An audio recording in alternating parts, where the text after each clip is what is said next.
Ayon sa Pag-asa, nasa tinatawag na po tayong transition o papalapit na po sa rainy season o panahon ng tag-ulan. Kaya kahit mainit po ang panahon, may tsansa pa rin po yan ng mga panandaliang pag-ulan. Ngayong araw, nakaka-apekto pa rin po ang shear line sa eastern section ng Northern Luzon. Easterlies naman ay nakaka-apekto sa nalalabing bahagi ng ating bansa.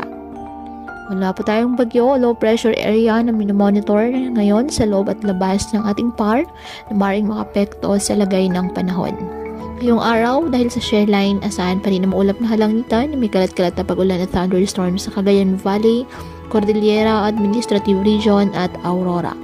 Ang nalalabing bahagi ng bansa kasama ng Metro Manila, generally maliwalas ang panahon, mainit at malinsangan dahil pa rin po sa easterlies. Posible pa rin po ang mga panandali ang mga pag-ulan. Kaya patuloy pa rin po natin na pinag-iingat ang ating mga kababayan sa banta pa rin ng mga posibleng pagbaha at pag-uho ng lupa lalo na kapag may malalakas na ulan, at ugaliin po na magdala palagi ng payong o kahit anong panangga sa ulan. Hindi ka naman po sa init ng araw kapag lalabas ng ating mga tahanan. At yan po muna ang update sa lagay ng panahon ngayong araw. Muli patuloy po tayo na mag-ingat at palaging tandaan, God loves you. Stay safe and God bless.